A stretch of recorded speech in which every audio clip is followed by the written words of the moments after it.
Okay, ngayon is December 9. So, from December 4 to 10 of every year, tuwing December 4 hanggang December 10, dito sa Pilipinas, sineselebrate yung National Human Rights Consciousness Week by virtue of Republic Act 9201. So, yung 9201 na Republic Act is declaring December 4 to 10 of every year as National Human Rights Consciousness Week. Okay? At ang mga agencies na concerned dito is siyempre Commission on Human Rights,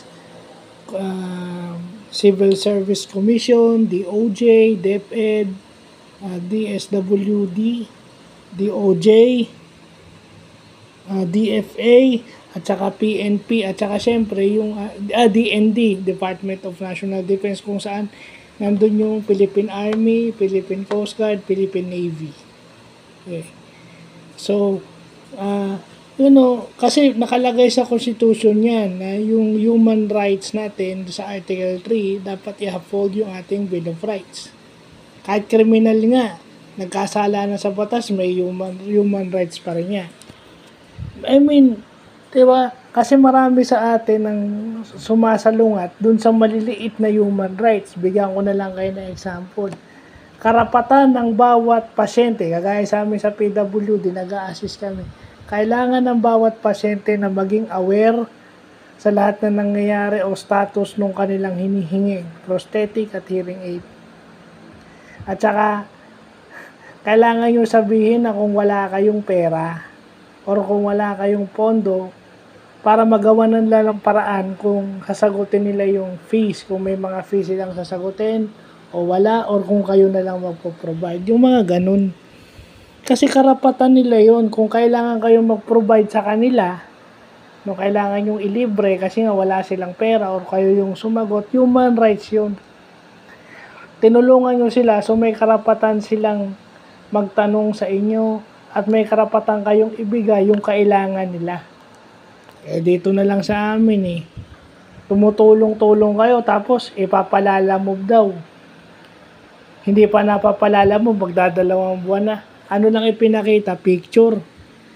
Diba? Kung talagang gusto nyo ipalala move yan, ibibigay nyo yan kahit sa anong paraan gawin basta makarating doon sa taong dapat pagbigyan. Hindi yung ipapakita nyo lang yung picture sa cellphone and then okay na.